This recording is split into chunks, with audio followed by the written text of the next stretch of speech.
நாங்கள் போடுற வீடியோ உங்களுக்கு வந்துச்சுன்னா ஷேர் பண்ணுங்கள், லைக் பண்ணுங்கள். ஓகே.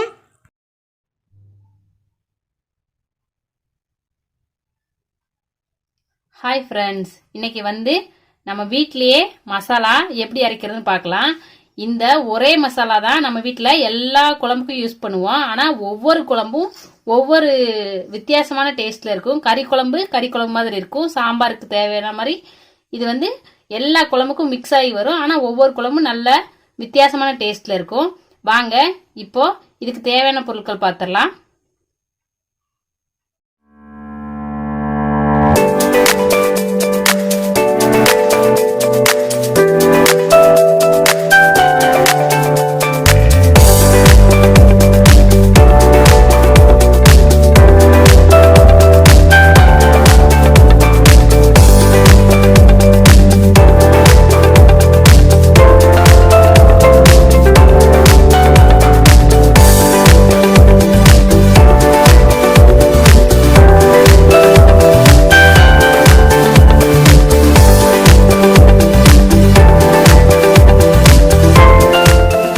விதை, 1 கிலோ வத்தல், மஞ்சள் 150 கிராம்.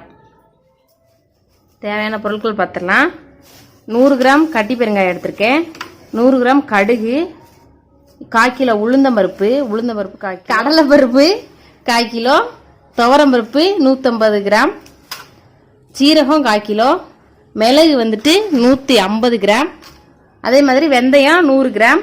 இதில் பட்டை, பெருஞ்சீரகம், கடல் பாசி, கசகசா அதெல்லாம் சேர்த்து இதில் 100 கிராம் இருக்கு.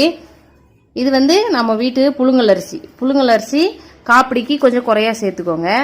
இது பச்சரிசியும் அதே மாதிரி தான், காப்பிடி கொஞ்சம் குறையா சேர்த்துக்கோங்க. அப்போதான் மசால் நம்மளுக்கு நிறைய கிடைக்கும். இந்த அளவு எல்லாமே 1 கிலோவுக்கு உண்டானது. இப்போ இது எல்லாத்தையும் நம்ம வறுத்து எடுத்துடலாம். ஃபர்ஸ்ட் ஜீரகத்தை கொட்டிடலாம். இது எல்லாமே கருகாம லைட்டா சூடானா மட்டும் போதும். சூடானா தான் நல்லா பவுடரா இருக்கும், வலுவலுன்னு. இல்லைன்னா கொரகொரப்பா இருக்கும். அதனால சூடாகிறதுக்காக நம்ம மழை பெய்யுதுனால வறுத்து எடுக்க போறோம்.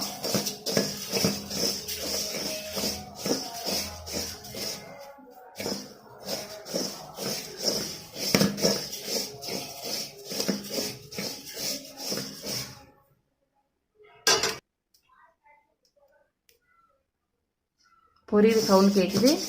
நம்ம எடுத்து இப்போ ஒரு பாத்திரத்தில் மாற்றி வச்சிடலாம்.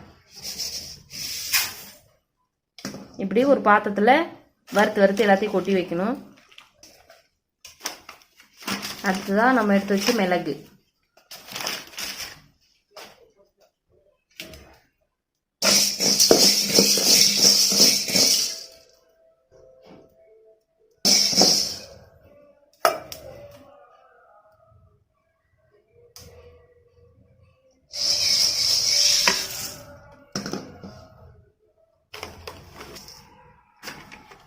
வெந்தயத்தை வறுத்துடலாம்.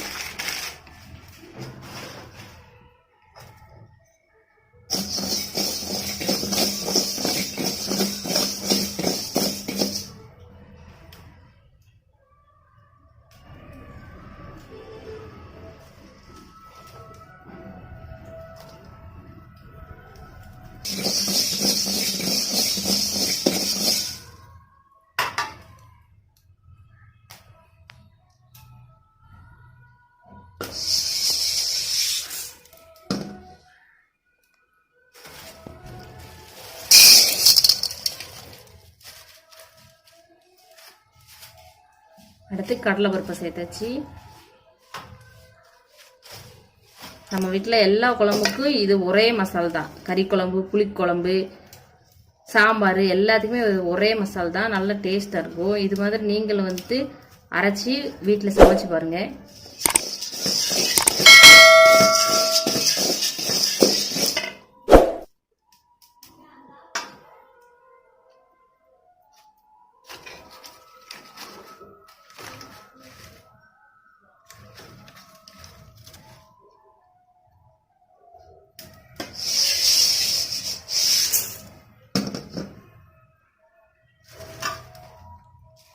உளுந்து வறுத்துடலாம்.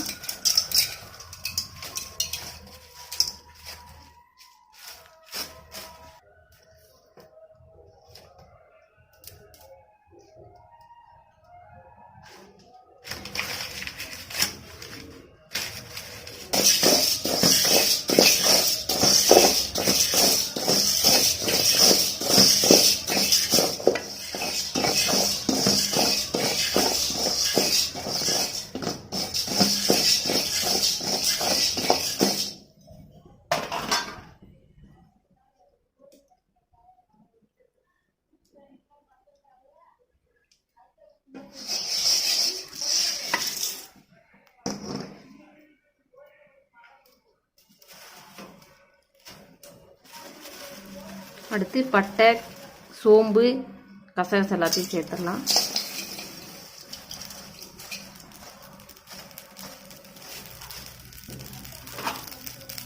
இதை வந்து வறுக்கும்போது கொஞ்சம் கவனமாக பார்த்துக்கணும். ஏன்னா ஏற்கனவே பாத்திரம் சூடாக இருக்குது. இது போட்டோன்னே பொரிஞ்சிடும்.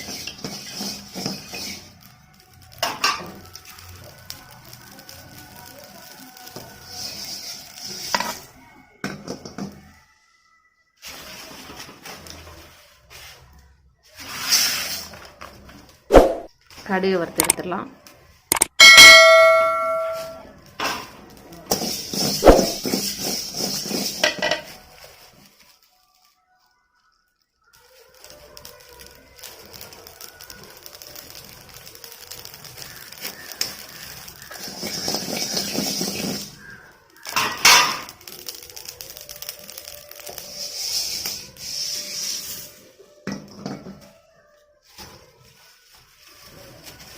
அடுத்து நம்ம எடுத்து வச்சிருந்தா துவரம் பருப்பு உள்ள சேர்த்துடலாம்.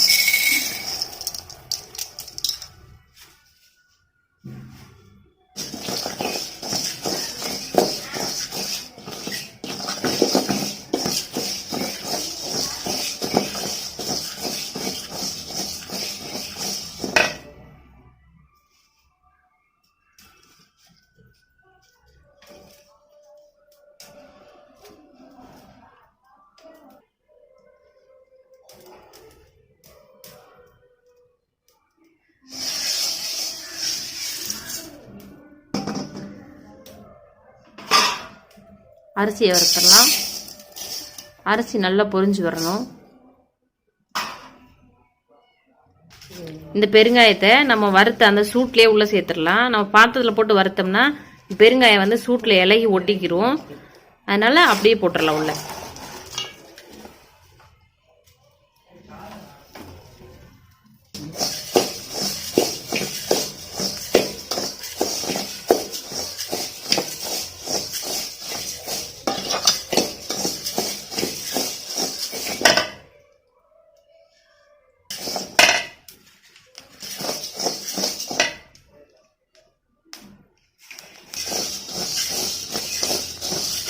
அரிசி நல்லா பொரிஞ்சிடுச்சு. இந்த அளவுக்கு நல்லா பொரிச்சு எடுத்துக்கோங்க.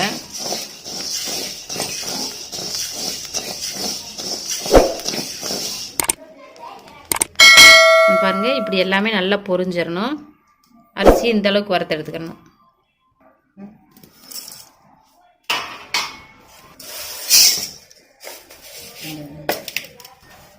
இப்போ அடுத்து பச்சரிசியை வறுத்து எடுத்துடலாம்.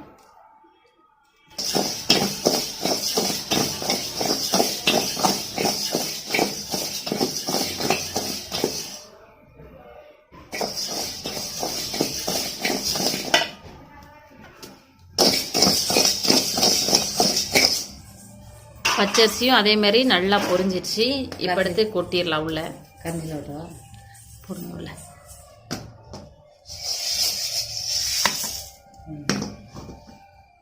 அவ்வளோதான், நம்ம எல்லாத்தையுமே வறுத்து எடுத்தாச்சு. இது நல்லா சூடு ஆறவும் நம்ம மிஷினில் கொடுத்து அரைச்சி எடுத்துகிட்டு வந்துடலாம். நம்ம வறுத்து வச்ச மசாலா நல்லா சூடெல்லாம் போனதுக்கு அப்புறமா நம்ம மிஷினில் போய் நல்லா அரைச்சி நல்ல ஃபைன் பவுடராக எடுத்துகிட்டு வந்தாச்சு. இதே மாதிரி நீங்களும் அரைச்சி வச்சுக்கோங்க. இது பாருங்க, 1 கிலோ இந்த வாளி நிறைய வந்திருக்கு நம்மளுக்கு வந்து மசாலா. இந்த மசாலா வந்து சின்ன ஃபேமிலினா 3 மாதம் வரைக்கும் வரும். பெரிய ஃபேமிலினா 1.5 மாதத்துக்கு கரெக்டாக இருக்கும். இதில் காரம் வேணும்னா நீங்கள் இன்னும் கொஞ்சம் கூட எக்ஸ்ட்ரா சேர்த்துக்கலாம். 1 கிலோ மல்லிக்கு 1 கிலோ வத்தல் கூட ஒரு 100 கிராம் எக்ஸ்ட்ரா சேர்த்துட்டு நம்ம வச்சிட்டோம்னா இது 6 மாதம் வரைக்கும் அப்படியே இருக்கும். நல்லா இருக்கும். நாங்கள் இதை அரைச்சிதான் இப்போ துபாய்க்கு எடுத்துட்டு வர போகிறோம். நல்லா அரைச்சாச்சு. இதே மாதிரி நீங்களும் உங்கள் வீட்டில் மசாலா வந்து தயார் பண்ணி வச்சு யூஸ் பண்ணி பாருங்க. கடை மசாலா விட நம்ம வீட்டிலே எல்லாமே பார்த்து வறுத்து அரைக்கிறதுனால நல்ல டேஸ்டா இருக்கும், மணமாவும் இருக்கும். இந்த வீடியோ உங்களுக்கு பிடிச்சிருந்தா லைக் பண்ணி ஷேர் பண்ணுங்க ஃப்ரெண்ட்ஸ். தேங்க்யூ ஃபார் வாட்சிங்.